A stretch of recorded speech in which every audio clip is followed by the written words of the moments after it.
everybody. Welcome to River City Media. It's still real to us, not me, but to us.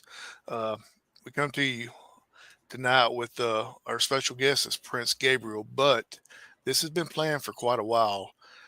But unfortunately, the breaking news today that has hit the world of wrestling hard is the passing of Hulk Hogan.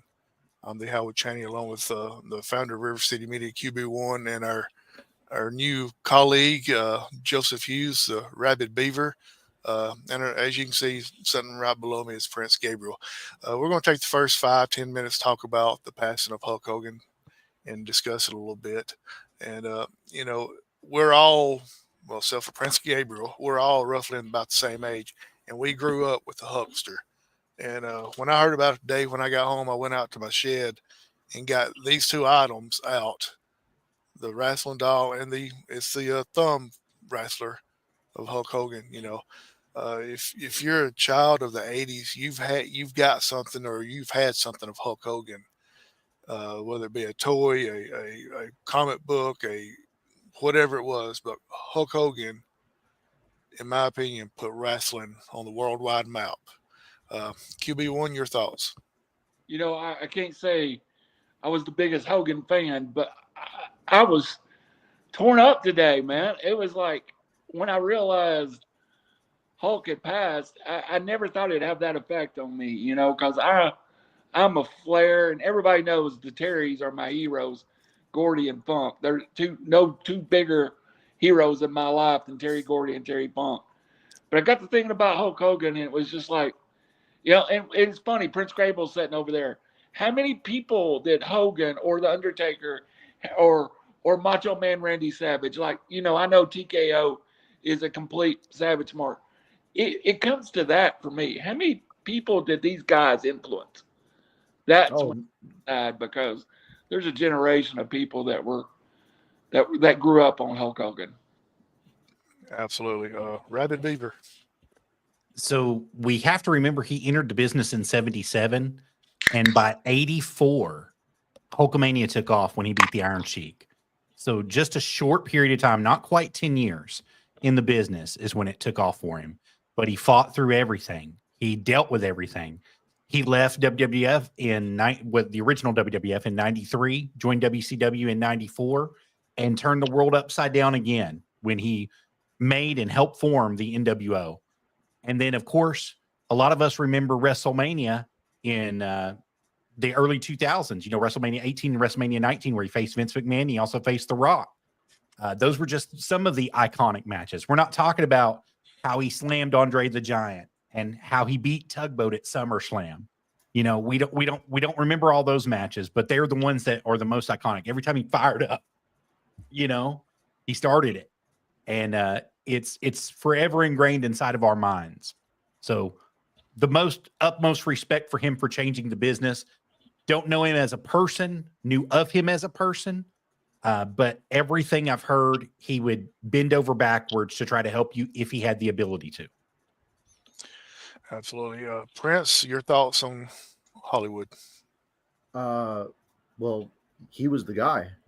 Everyone who ever wanted to be the wrestler always thought of Hulk Hogan.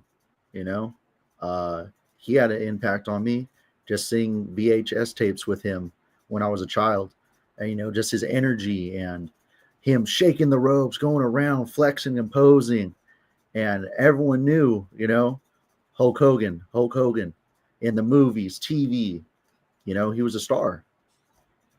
Yeah, absolutely. Um, let's everybody talk about one of their favorite matches, and then we'll get to the main reason we're here with Prince Gabriel. So, and I'll kick us off by starting out with WrestleMania 3. Joseph mentioned it. WrestleMania 3, Hogan, Andre, the body slam and everything. I remember when it happened, I don't know, I was maybe 10 years old, 12, something like that. And it was just, I mean, I was watching with my cousins. We just started jumping up and down and screaming and everything because Andre, even though we didn't realize it at the time, but he had been slammed before by many other people. But that was the first time Andre ever been off his feet on national TV. And we just went nuts because of it was Hogan doing it. And that's one of my uh, favorite matches and memories of Hulk. QB? You know, I'm going to go off the script. You know me as a Japanese guy, WCW guy, love all different forms of wrestling, but I'm going to go to WrestleMania. And there is no better match than if you go to my Facebook right now, the entire match is up. Hogan versus The Rock, WrestleMania 18. And that crowd, anybody that's ever stepped foot in a ring craves that crowd sound of that match. And it was perfection. And also, you know, everybody can talk about it's not for me, bro. It's not for me or whatever. He put The Rock over clean in the middle of the ring that night. He put Bill Goldberg clean over in the whatever it's called then, the Georgia Dome, in front of 50,000 people. When the time was right, Hogan seemed to find the right thing to do.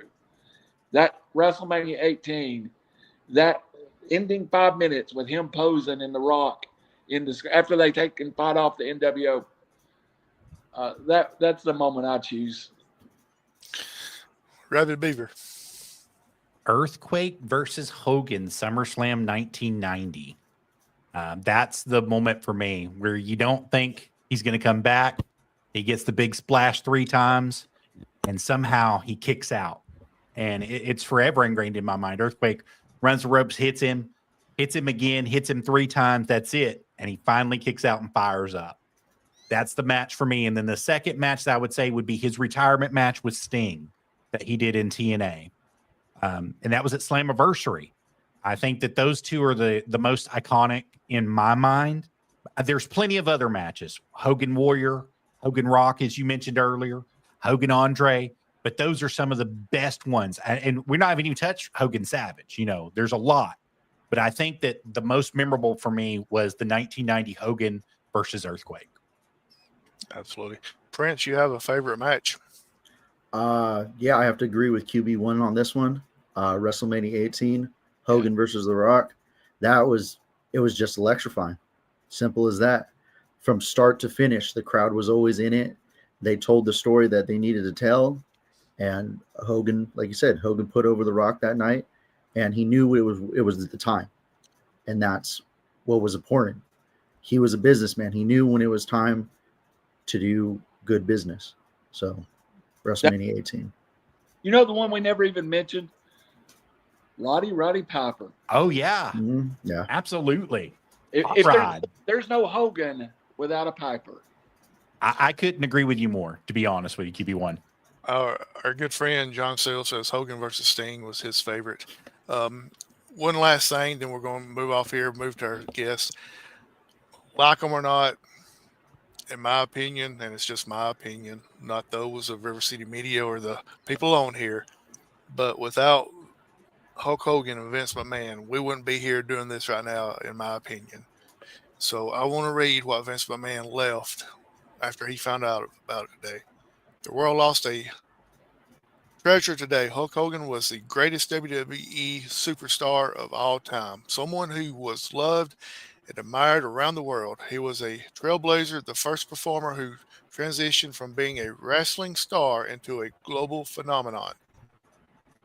His grit and unbridled thirst for success were unparalleled and made him the consummate performer.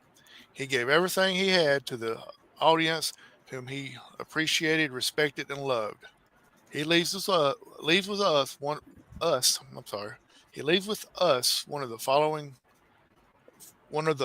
his favorite expressions. Train, take your vitamins, say your prayers. Today we pray for him. And that shows you right there that Vince McMahon knows where his bread was kind of buttered there in the mid 80s and the 90s.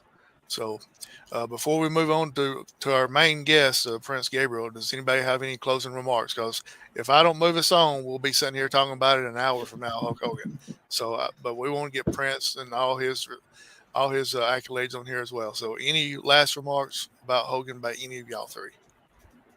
I want to pray for his family. He's survived by both of his kids and his current wife. And we just need to keep them in our thoughts and prayers during this time. It's going to be really hard for them the next couple months. Absolutely. All right. Moving on. Our special guest tonight, Prince Gabriel, coming to us live from California. He started out here, or not really started out here, but came out to Victor Drasslin Academy, finished there. Prince, welcome to the show, and thanks for joining us tonight. Thank you, guys. I'm glad to be here. It's going to be a fun time. Absolutely. Sorry we had a little sad moment there for about 10 or 12 minutes, but hey, we're ready to talk to you and get the word out there. And I'm going to let QB1 get started and fire away with some of his questions. I'm going to start with Prince. I didn't know he was a California guy.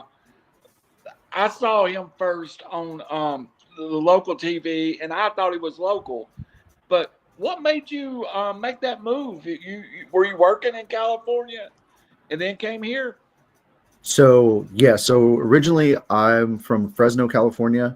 I was trained out of Best of the West under Mike Rain, the California Black Sheep. And I was training there for almost 6 years. And then during the pandemic time, where that transitioned to where we just got off of COVID restraints, we lost our school, unfortunately. So I didn't have a place to train at for about a year, but I was still working. And in that time frame, I knew I needed to do something where to step up my game, next level, And I was looking at 3 different schools. The Fale Dojo out in New Zealand, in Auckland. I had a few friends go there.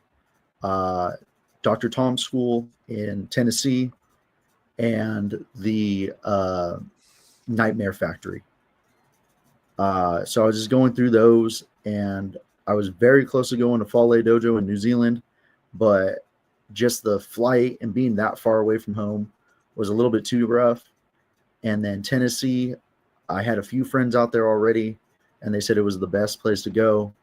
And I went there, and I got trained by the best. Hands down, Dr. Tom's the guy. So when you were here and you were working with Dr. Tom, what did he that you had a 6 years experience walking into the dojo? Yeah. What did he take from that 6 years and mold you into? Just the fundamentals and the psychology wise of matches that I was putting on. Less is more. It's very simple. Less is always more. And I was doing a lot of stuff that, I thought was cool and thought that needed to be there, but it didn't. It didn't make sense. Like, why was I doing this and that when I could just do one thing and get the reaction that I was looking for?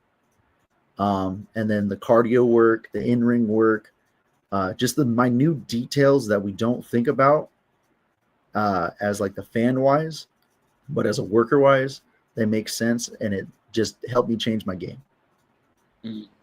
That's deep. I mean, that's pretty much wrestling. Young wrestlers, and I'm not young by any set of the imagination, but even back in my day in the 80s, it was always slow down, slow down, slow down, Mm-hmm. slow down. When you think you're going too slow, go slower. Mm-hmm. Is that something that, as a young wrestler, you just want to put 6,000 moves into 30 seconds that you got to learn to make it mean something? Definitely. When I first started, that's what I thought it was. I thought it was power bombs, power slams, let me do a flip off the top rope. Let me learn all this stuff. But I wasn't getting anything back, if that makes sense. Yeah. The fans were just like, okay, he's just another guy. He's just another body in there doing stuff. But once you get to that aspect of telling a story and having them invested and them feeling emotions, I can bring up one story. There was an angle where I was friends with this cowboy. Me and him were best friends. We tag teamed. We did all this stuff together. And I was a champion at that one point, and I lost the belt. And the belt drove me insane. It drove me mad. So I turned on him. And just that simple turn, because I was face for almost 4 years, or the good guy for 4 years. And that simple turn where they, that breath they took in and that shock and awe, it clicked. I said, oh, this is what I'm looking for. This is the reaction I'm trying to get. You know, it's not the power bombs and the 630s and the stuff like that. It's the emotion you get into people with. That's why we all got involved in wrestling, because you can remember these moments that made us feel a certain way, made us feel, you know, like we were talking about Hulk Hogan slamming Andre the Giant. You might have not been there, but you know, you felt that energy of the, oh my God, this is incredible. This is this is never seen before. And yeah, so that was the simple way. Joseph, I'll come to you after this question. And you know what my mind went to, Brent, as you were talking, I think it's the one moment in my life that is the moment I'll never forget, is watching Dusty Rhodes and Nikita Koloff come into the ring as the superpowers and that crowd popping. And it was so unexpected. Magnum had just had, you can almost take those moments as a fan, which I am, and they become a lifetime moment. It's I would say it's in something like a rock concert. It's just an adrenaline rush as a fan sitting out there. As a performer, are you aware when you get that reaction, that adrenaline rush from your crowd? Yes. More recently, I've started feeling it more.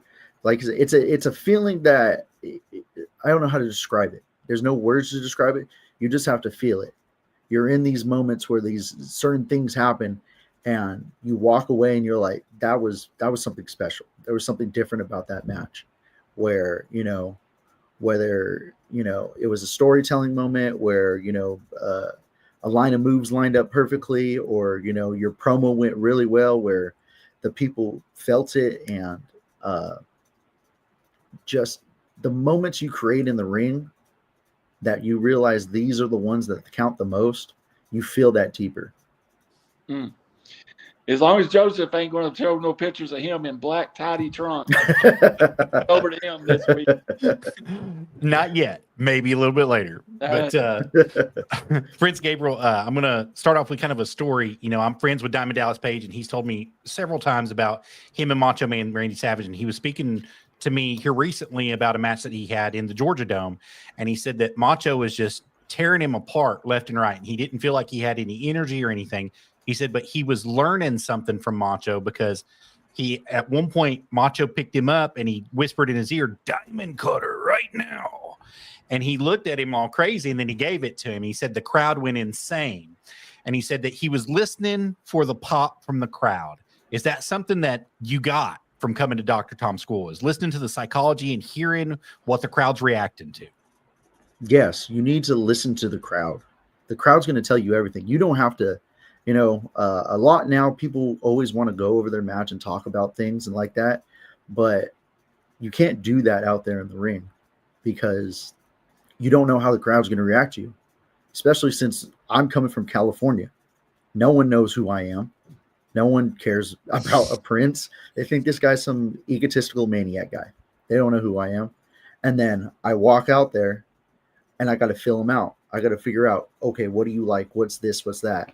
One of the biggest things I can remember when I was out there, I would wear the crown. I would come out there, I would do my thing, and they would chant Burger King, Burger King. You know, I wear shiny tights. You got to laugh at yourself sometimes, you know? So if I'm being a heel that night, I'll yell at the crowd, "I'm not Burger King. I'm the Prince. You should respect me." Or if I'm face, "I got you a deal on some Whoppers, bud. We're going to go beat this guy's ass. This is it." Yeah. So you just got to listen, and they're going to give you everything you want. You know, when they're sitting there waiting for that big pop, that big moment, the big move, or, you know, they're ooh, ah, you can feel that stuff in there. But you just got to listen to them, because they're going to tell you what they want and what they don't want. So, yeah. And in learning how to listen to the crowd and to build your psychology the way that you want, what's the most important thing from hearing them? Are they booing you as loud as they can, or are they loving you as much as they can? Because if I can make you hate me, that you want to stab me, that you want to throw your drink at me, you want to pull my hair, you want to beat me out in the parking lot. I made you feel something though. I hit you in your soul. Or am I fighting for my life? Am I fighting from the ground up? Am I making you almost want to cry that I'm going to lose? Or you're screaming your head off, oh my God, he's my favorite guy. Oh my God, he's so handsome, so beautiful. He's the prince. I made you feel something. If I can get down into here, I'll have you for a fan for life. Either you love me or hate me. I'm going to make you feel something. Yeah, that may be the best answer I've ever heard, Joseph.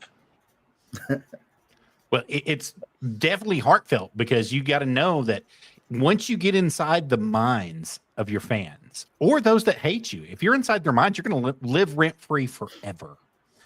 And like you said, they're going to love you for a lifetime, or they're going to hate you for a lifetime. And they'll flip-flop in between that lifetime of why they love you and why they hate you, such as we've seen with The Rock, such as we've seen with The Undertaker, and that's a good thing. That's a great place to be, Prince Gabriel. Exactly, one of the biggest things. Go ahead. Sorry. Oh yeah. So yeah, exactly like you're saying. Once you're in their mind, they're gonna buy a ticket because I need to see the Prince get his ass beat, or I need to see the Prince win the title. They need to be there. Once you're invested, they're gonna keep coming back to follow your journey. Absolutely. And inside of that, you have to realize that it takes going to a place and learning that sometimes. And so a shout out to you, and a shout out to Jacob Pritchard Wrestling Academy and Dr. Tom Pritchard, who might be retiring from training altogether and just be doing seminars here pretty soon from what I've gathered. You were one of his last classes. So you have kind of the edge on a lot of people coming into the industry that want to be inside the industry. Give them some guidance about what they need to do, where they need to go, and how they can excel in this industry to become the best. Like you said, Dr. Tom, the good doctor, he's literally the best trainer.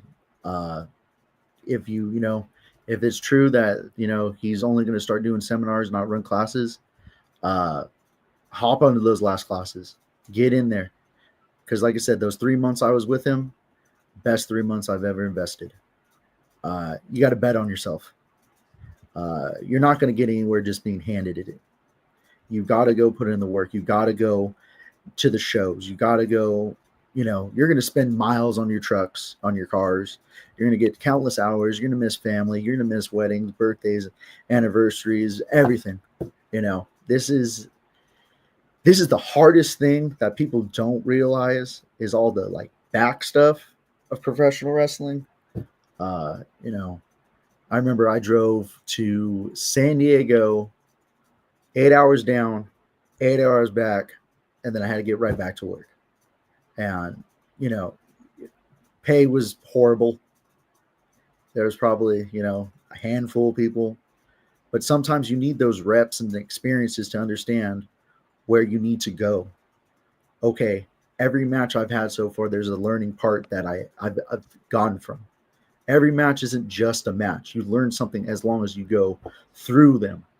Whether it's good, bad, in between, there's always something to learn along this journey.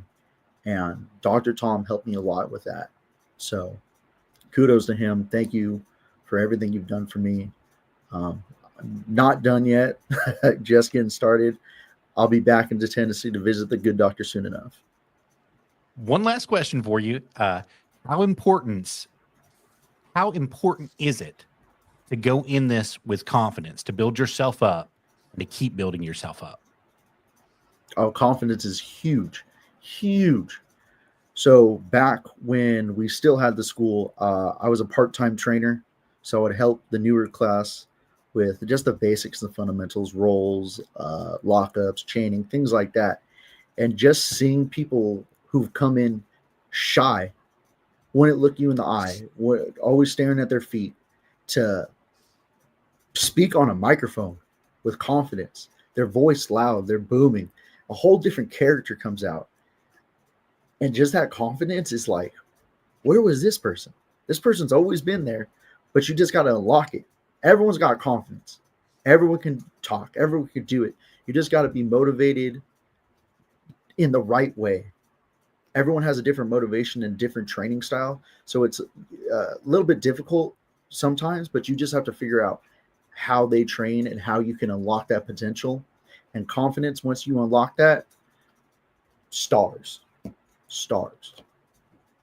Mm. Prince, when you first popped on here, I told you I liked your shirt, and of course, our good friend John Seal says he likes Prince's shirt as well. So, Bucky's for life. absolutely. Uh, we're kind of talking about present day. I want to go back to Little Prince, back when Little Prince We was Prince. wee Prince. Absolutely. What got you started in the wrestling business? So I found a VHS tape of a Survivor Series. Don't ask me which one. I don't remember.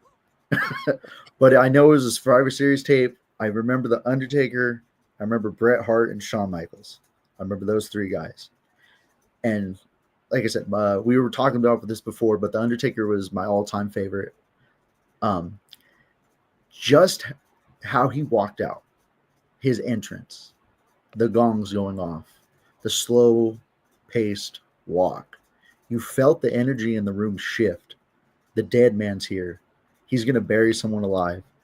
Oh my God, I'm scared, but I'm entertained and I'm hooked. And I knew from then, this is all I want to do. This is what I have to do. This is what I was put here to do. How long did it take you to get your first match? All right. Do you want the backstory or do you want short version? We want you to tell us whatever you want us to know. All right. So I went to school in Fresno State. My very first job was at a gym, and the interview process, I had to go through like 3 interviews, and the personal trainer I was supposed to meet went on lunch break.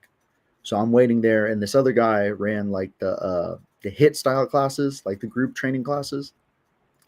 And he goes, I'll do the interview. I'll talk to him. And he's all like, so why do you want to work here at the gym? Why do you want to do this? And I was all like, oh, to be honest, I just want to save some money up and move to LA and go to the Santino Bro School to become a professional wrestler.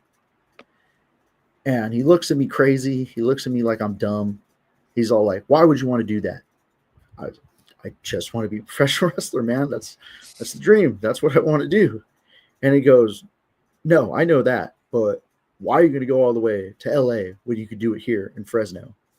And he pulls out his phone and shows me his highlight clip. He was a professional wrestler. Nice. I go, if that ain't God giving you a sign, you're on the right path. What is? So, close to 8 or 9 months go by. I'm begging this guy every single day. Hey, man, can I meet the trainer? Hey, man, can I meet the coach? Please, can I meet him? He's like, are you sure you want to do this? Are you positive you want to do this? He's like, once you do this, you're not changing. You're not stopping. He's like, I won't let you. I'm like, man, just let me meet the guy, please. Finally, one day he goes, all right, I texted him. You can go to the class and just hang out. I'm like, okay, fine. It was a tiny, like storage room, like barely fit the ring, 18 by 18. That was it. It was a ring, a little office. These 2 guys came in there, had no business being in a professional wrestling ring. And I'm watching them take bumps and do a little chain and things like that. And he's like, oh, so what do you think? I think, sign me up. This is the rest of my life. Almost a year and a half, I want to say, it took me to get my first match. Wow. Yeah, it took a little bit of time. We had a student showcase, and I think there was about 6 people in the crowd, 6 or 8 people in the crowd. And that was the first time. My name wasn't Prince Gabriel. I was going to be called Marcus King. So if this ever comes back up and my name gets changed again, it's Marcus King. But there was already another guy named Marcus on the show. So they're like, change your name.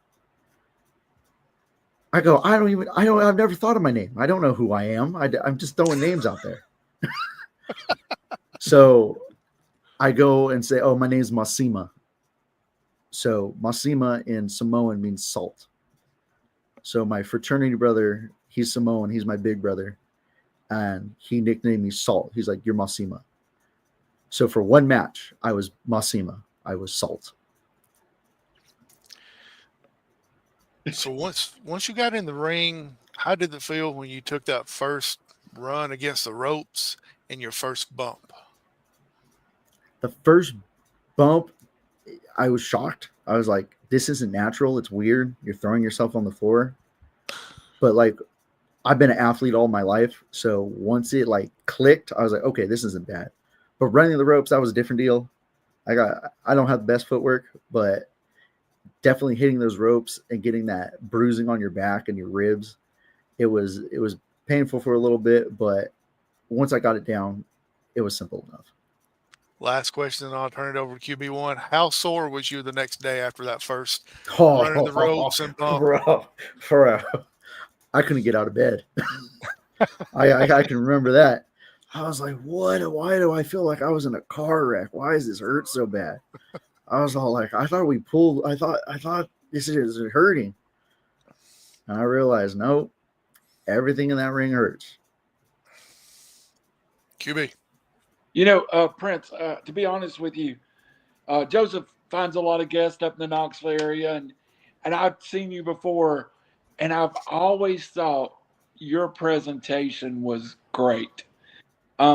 You spend time with not only your hair, your ring attire. When you enter the ring, you look like a star. How much is that a part? You know, I'm a big fat ugly guy. I can go get dressed. I'm gonna be a big fat ugly guy, but to look like you do, it's got to be something you planned out. Tell me about that at presentation. Presentation's huge for me. Like I said, going back to the Undertaker, his presentation, how he came out, how he looked. Another one I loved was Bray Wyatt, how he walked out, how his presentation, the lantern, the mask, the just the aura you're trying to create for the character you're trying to portray. Everything in that, from my hair to my beard, I got to look like $1,000,000. They always said in football, if you look like $1,000,000, you're going to play like $1,000,000. Some of those football players weren't the prettiest. I was the prettiest. But like I said, you gotta create the character that you're trying to look at. So I'm royalty. I'm a prince. I gotta have that. So the whites and golds, the shiny materials, the way you walk into the ring. So I put a lot of effort into that. You know, I'm designing gear all the time. I'm thinking of new ideas. What's the next chapter for the prince? What's the next thing he's going to look into? So I had the royal stuff, and then I went to a little primal thing where I was the hunter, and I took it back where it was like jungle clothing. And then now I'm into this new state that I can't tell yet, but we'll see how it comes out. But the masks I wear, I love the mask. I'm gonna. That was the next. Yes, the masks. Those are things. Like I said, you got to look different and set yourself apart from everybody else. Like I said, everyone can wear black trunks. Everyone can wear black tights. It's But true. when No. true. We got a picture proving that not everybody can wear the black trunk. Okay, not everybody, but majority of people, right? But what's going to set you apart right when you walk out that curtain? What's going to make them remember? You said my mask? Okay. My entrance, sometimes people say, when you spit the water out of your mouth and you roar like a lion, I remember that. Anything that I can get them to remember that, to tell someone, to tell another friend, to another friend, we got to go see this Prince guy. He's the guy of the show. You got to see his mask. You got to see his cloak. You got to see his ring attire, whatever it be. It's a huge part in the role. And like I said, my hair, this is the moneymaker right here. Everybody wants the hair. Everyone loves the curls. Everyone loves the color. The girls scream and shout. You know, that's what it's all about. I'm larger than life. I'm the character everyone dreams of. The prince in the shining armor. I'm the guy who rides the white horse and saves the girl. Or maybe I'm the evil guy. It just matters. That's awesome. And hey, for us fellas that's going bald, You could save some of that hair if you get a haircut. I'll donate some to you. I got you. Don't worry. I got some up here. Hey, by the way, I did see the Undertaker, Triple H at WrestleMania. How he did too. It was that setting was the best of the whole night. It stole everything. So I'm with you on the Taker. Matter of fact, I marked out so bad watching the Undertaker at WrestleMania. The people around me might have told me to shut up because I was screaming. Maybe. Hey, you also put a lot of energy into what I call forward injury. You make sure to make a presentation. Your ring entrance, you're very, very animated in that. By the time you step into the ring, you've kind of established yourself by everything you do outside the ring, don't you think? It's methodical. Yes. You've got, it's just very methodical. Because like I said before, you need to tell who you are before you step foot in the ring and before you lock up. If you can do that, the people can understand your character and understand what's going into this show. So like I said, I go in, I get the water in my mouth, I spit it out. I do a little Triple H impersonation. And then every time before the show, I look around, what is my setting? Where am I at? What can I do to stand out?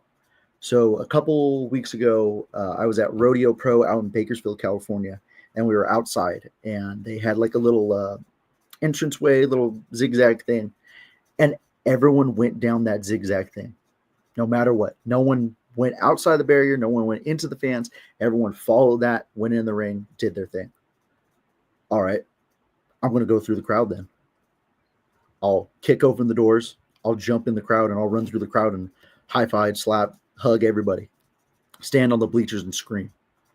It's those little things that set you apart that make a memory for someone that's like, wow, I want to go back and see that guy because maybe he'll be next to me and I can get a high five of him, take a picture with him real quick. So the presence is always needed right at the beginning to understand who the character is and who you are. Awesome. Hey, Joseph, I'll come to you after this question. And I want to just ask you, we are all located in Tennessee, and we've got Rocky Shaw here from 12 Gates Promotions. I noticed on here. He's been talking. Rocky talking about that red and black, though.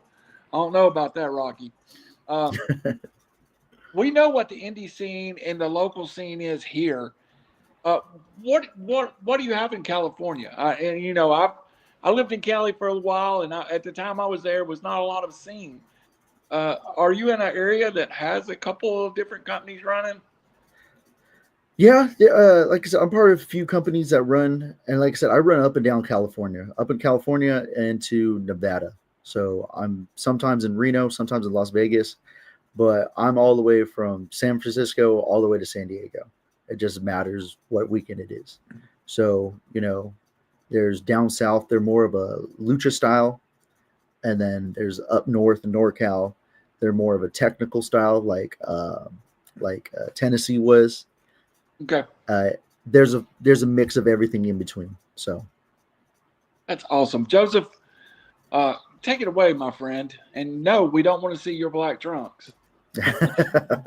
No, I have to ask this, and I don't mean any disrespect to anybody that I'm about to mention here, including yourself, Prince Gabriel, but you're a prince. Do you see yourself one day dethroning a king, such as King Shane Williams or Jerry the King Lawler, and becoming a king yourself? One day I will become a king, but my trials and my tribulations are still going on.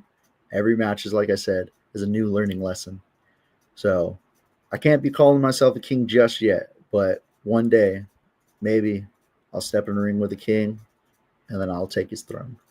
Way he's acting, King KC Kazana could use some uppins right now. Casey. He is the Prince of Pain, so he can definitely establish that and make that happen. Mm. Prince Gabriel, he mentioned Casey Kazana, so I want to ask you, what was your biggest rivalry here while you were in Tennessee?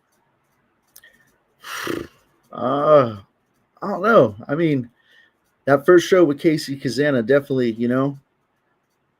it made a mark.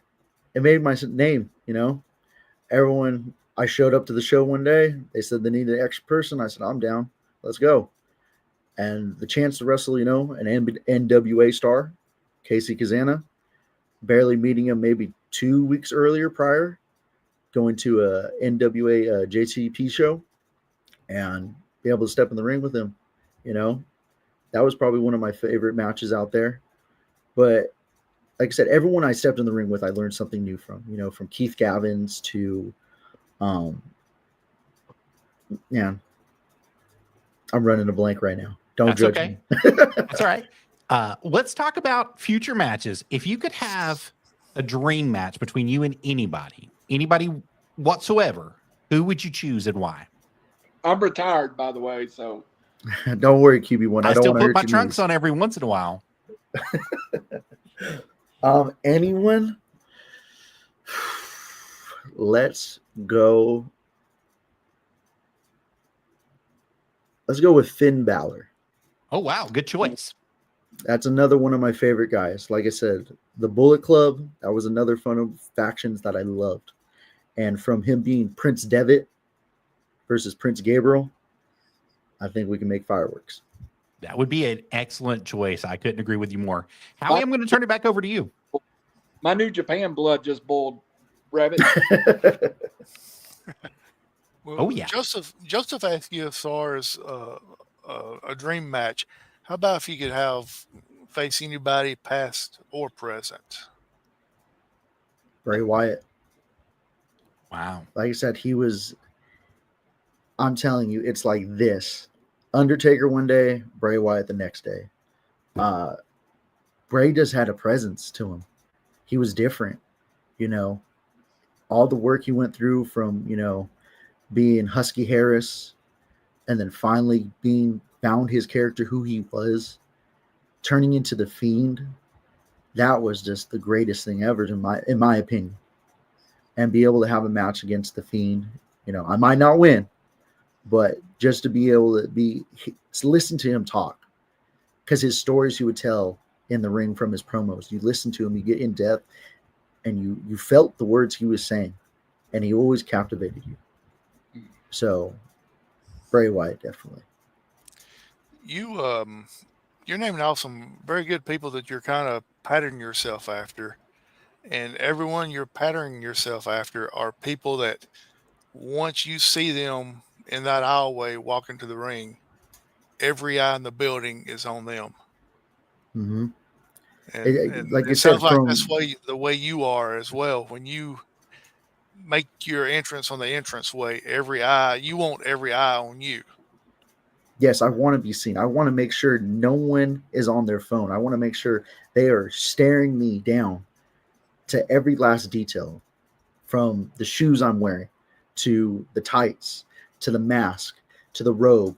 Every little thing has a specific detail for everything. So like Finn Balor, when he's the demon and he comes out and he has the body paint and the headdress and everything, how he comes out, it's different. It's unique. It's not just I'm walking to the ring.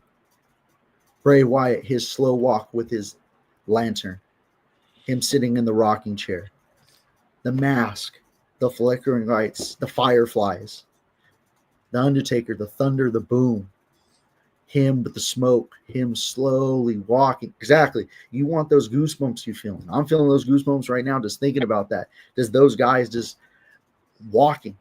That's just a walk. They haven't even touched in the ring. They haven't wrestled a moment. But you always remember them. So I'm trying to recreate that just in my own version. Would it be like a dream come true to be able to take a coup de grace from Finn Balor? I've taken a coup de grace before. I've taken a double stomp before. I'm going to pass on that one. That was it's one of my least favorite things. But I want to ask you before I turn it over to QB1, and it's something I always ask everybody: superstitions or rituals that you got to do before you hit the ring. Is there any that you have to do? I say I'm the best. Every time before I go out the ring, I'll go out there with my boys, the guys I've trained, and I go, it's another night in the building.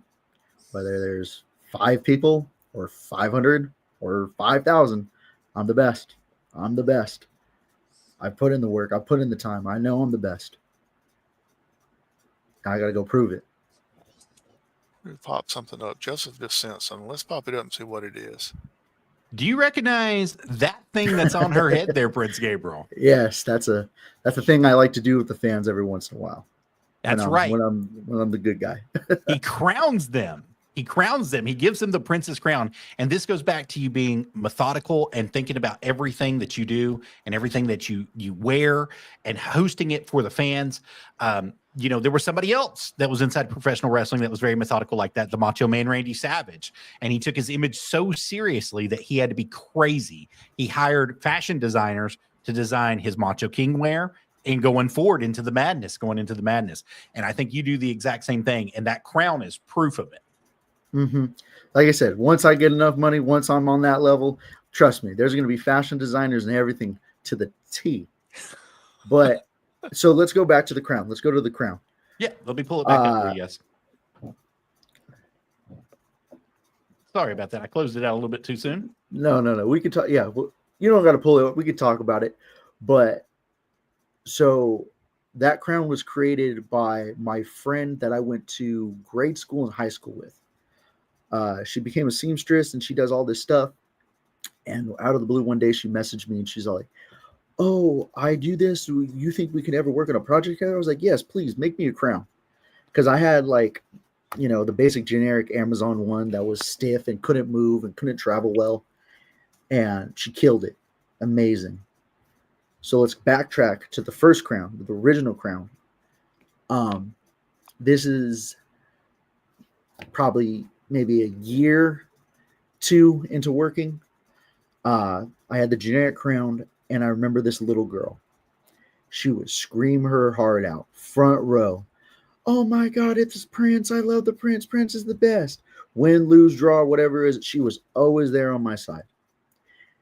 One night, I was like, I'm just going to put the crown on her head. I don't got to wear it around. I might as well just put it on her head. The biggest reaction I ever got when I was a young prince. I go, "Hold this for me. I'll be right back for it, okay?" Whole place erupts. I go, "What just happened?" "What just happened?" "I didn't do anything. I put a crown on a little girl's head." Okay.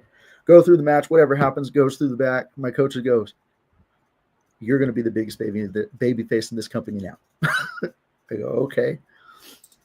And then every time since she would show up, always I would put the crown on her, get a big reaction. I would set her on top of the ring. I would have her walk me around the ring, and just that presence.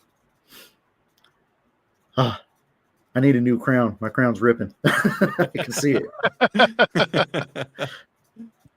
But yes, like I said, just the small details and things, just the things you can make people feel and remember. Like I said, that little girl's going to remember that moment forever.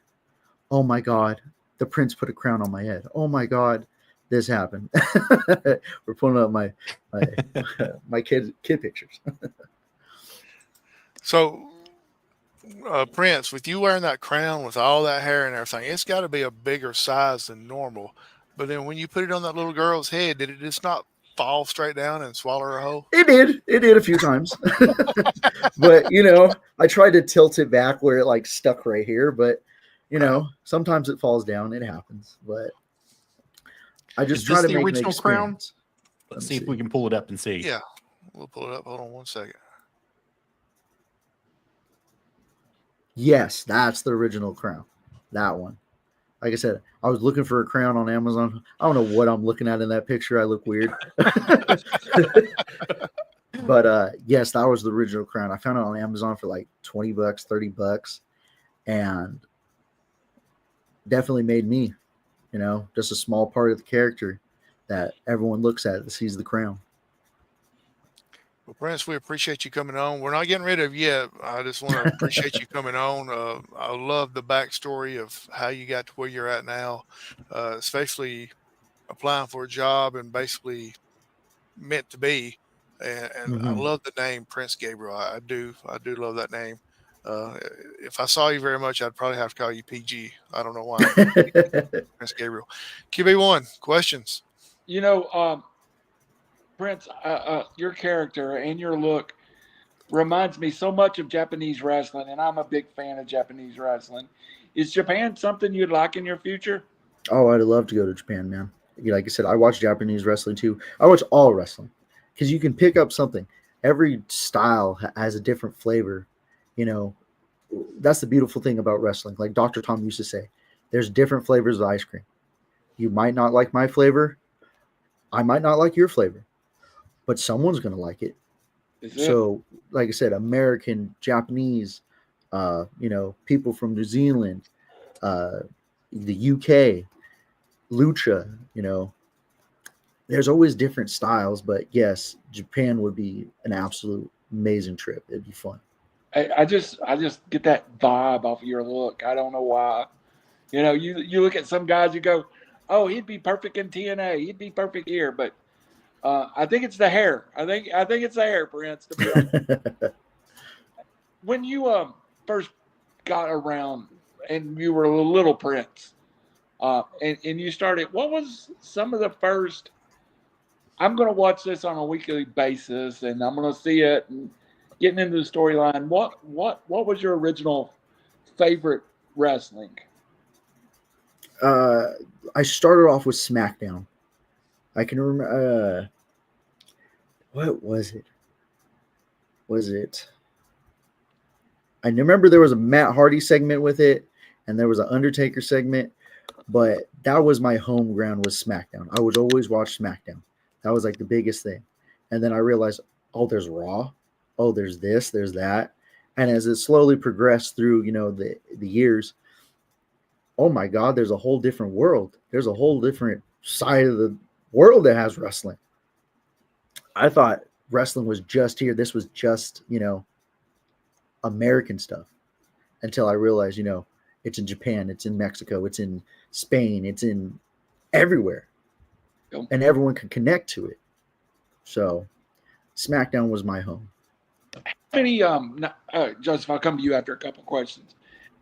How many nights a week does local shows run in your area? Is it just Saturday, or do you have Friday, Saturday you work, and Sunday? Depending on the day, Thursday through Sunday. Hmm. So there's shows that were out. I'm usually booked Saturdays and Sundays, some Fridays. Thursdays are just a little bit tougher, but there's always something going on every weekend. So you can take a trip an hour, you can take a trip 30 minutes. There's a couple places that run literally 10 minutes from my house, and I love those shows. Hmm. Prince, if we're sitting here 5 years from now, and we somehow were lucky enough to get you on, because I believe 5 years from now we'll have to go through a booking agent to see if we can book the podcast. But if you could sit down and write out in 5 years, I'm in this promotion or I'm in that promotion, and of course everybody knows that WWE is the biggest in the world, and that's the place to go. What would you want your path to be? Where would be your movements over the next 5 years? That's deep. That's a question I haven't asked myself yet. Uh, just reflecting back, said in September it'd be 8 years, my 8-year anniversary of starting this journey, and 5 years, 8 years, a lot's changed. I went from practically being some guy called being Masima, being called Salt, to Prince Gabriel, to winning titles, to being main eventing, to having my, people come up to me like, "You're the guy from the show. You're the Prince. I know. I've seen you on Instagram. I've seen you on YouTube. Oh my gosh, can I get a picture?" It's crazy. So that's just gonna double, triple, quadruple, 100 times in 5 years. That's a guarantee. I know that. Like I said, my work ethic, my drive. I'm not cocky. I'm just being humble. I don't know where I'm going to be in 5 years. I hope a major company. I hope, NWA or TNA, but Japan, New Japan, Noah, these places need a Prince, and I'm that guy. Noah is an overlooked promotion, I think. I mean, I really think Noah's overlooked on the national scene. And I grew up, I can look out my front door and look up the hill and honestly see the house Terry Gorey left in. And that's the reason Terry's held in such high esteem around here. And, I always use that example is not everybody's path to stardom is the same or career or financial freedom. And everybody needs financial freedom. Just, I challenge people to be open to different paths, And sounds like That's what I'm saying. This journey is never a straight line. Never. There's ups and downs. There's lefts and rights. You're never going to go have a straight shot to here I train. I'm in WWE. Here I am. I'm here. You're going to have to take the road, whether it's a nice smooth path for a little bit or it takes a jagged turn, whether you're going to dip down into a valley and then ascend a hill. It's just part of it. You got to learn to love it. And if you don't, maybe this isn't for you, but I'm telling you, on the roads, those dark nights in your car alone or by yourself, you got to learn how to love that. And I love it. And I'm going to pay you what I think is the ultimate compliment from me. I've been doing this show a long time, 4 years. And in those 4 years, I've become fans of some people. And I'll be sitting on YouTube or where I can find them. And it's not everybody that's been on here. It's a chosen few. And I Google and, I'm on YouTube and I want to find their matches and stuff. And I can tell you, in the 2 weeks leading up to your appearance, I became a Prince fan. And I have watched almost every match you have on YouTube. You were talking about the one coming through the crowd in the yellow outfit. I mean, the yellow mask and the white. It was on. I put it up the other day on RiverCity-Media because I watched that and I was so impressed. And I was just marked out completely. So my compliment and my statement to you is please don't stop. I enjoy it so much. And I really am a fan. And thank you very much for spending time with us. And someday when you're in those big companies, I'm going to be in the crowd. I'll be the fat. Oh, no, we lost him. He's gone. Well, in the meantime, before we get off here, I would like to ask you where your royal courtship is going to be this coming weekend. I'm going to be in Alameda, California this weekend for Puppet Wars. I believe doors are at 5 or 6. Yep. I'll be taking on Judas Matthews and Illumide, 2 great components. Yeah, and then I got to look at my dates, but I'm all over the place, guys. I'm hoping to get back to Tennessee real soon. I miss it. Like I said, when I was down there, I loved it. Great environment, great place. But yeah, if you're free, please come out this Saturday, 7/26, Puppet Wars, Alameda, California. It's going to be Drake's Barrel House. Yep, Drake's Barrel House. Always a great venue, always a great place. Absolutely.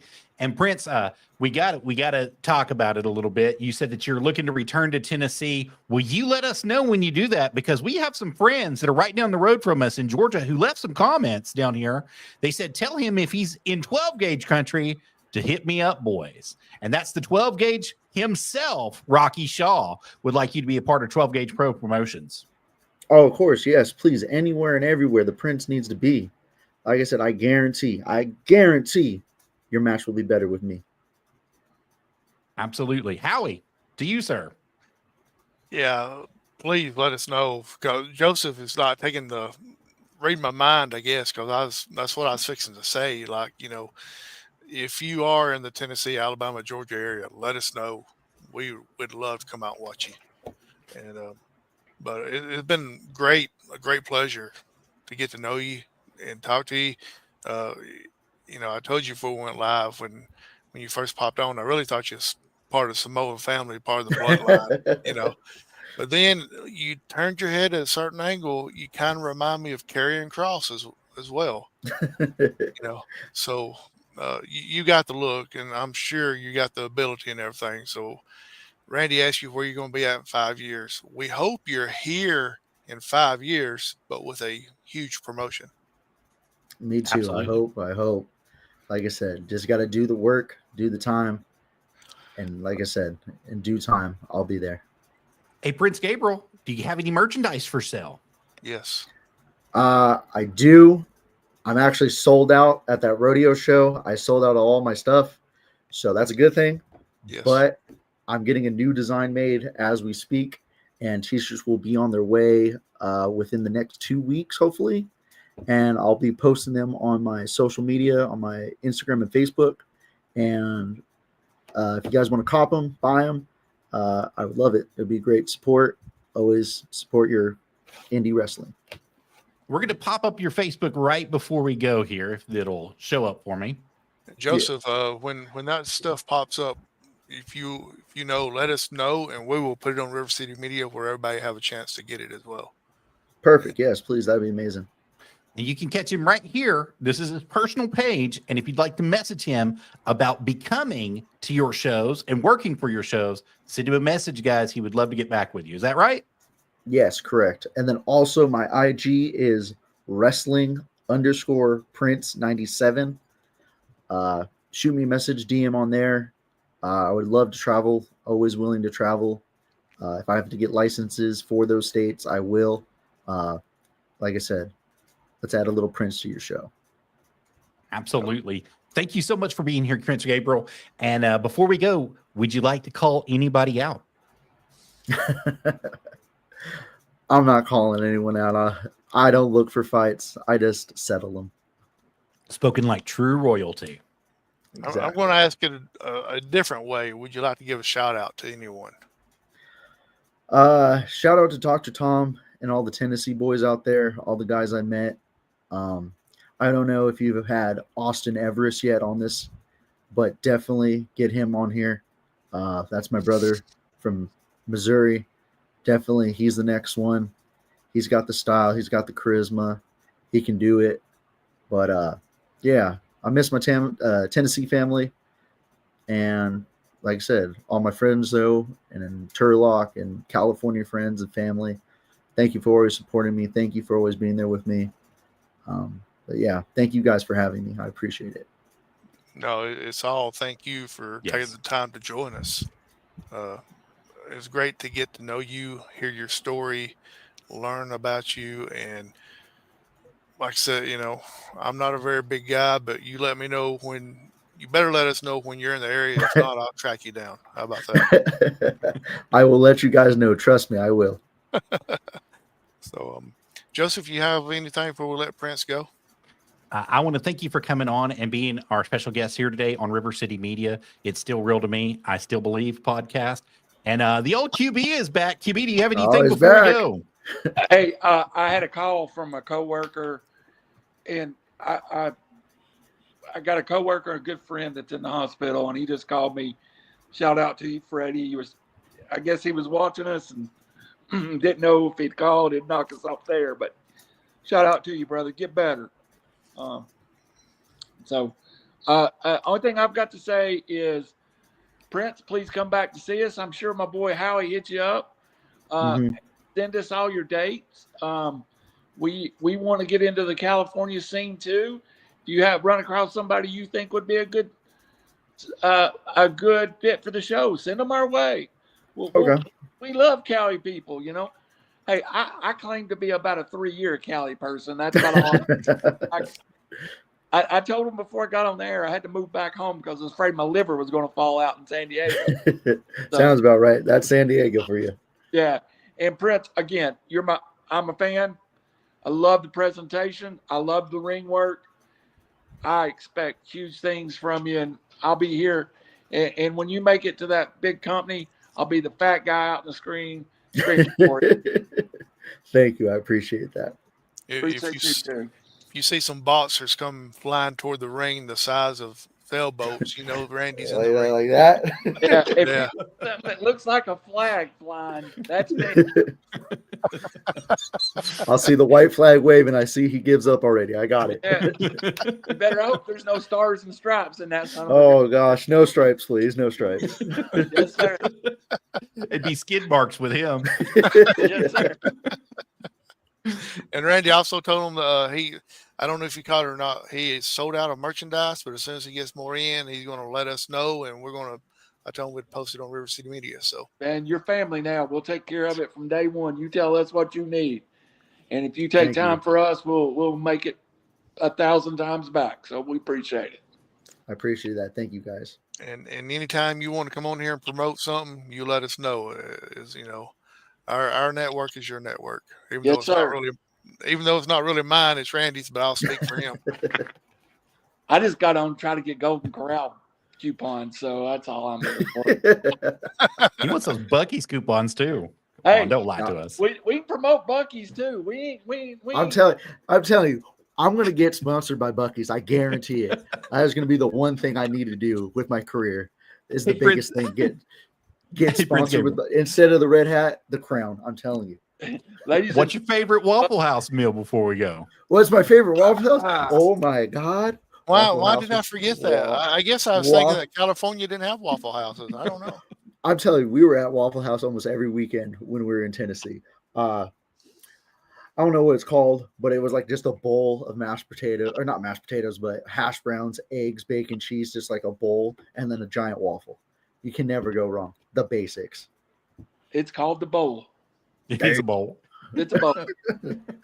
So, are there Waffle Houses out in California? Oh, no. Like I said, there's no Buc-ee's in California. There's no Waffle Houses. So, Now you got When I In and was- Out Burger though. yeah, but I'm telling you, you guys got better food out there. A lot better food. Hey, I can tell you one thing that California has is some of the dangest, strongest coffee you'll ever drink. Yeah, that's 100% true. All our coffee's all wired. You're going to get your caffeine for the next 3 days off of one cup.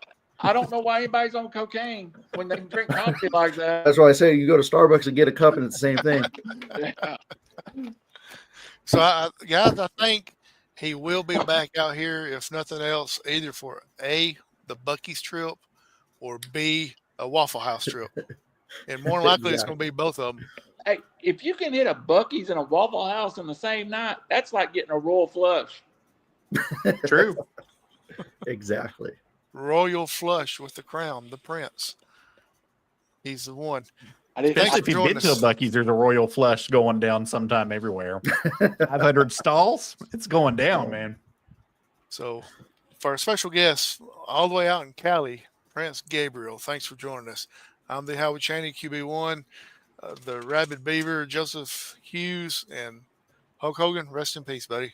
Good night. Bye, guys. God Rest in bless peace. everybody.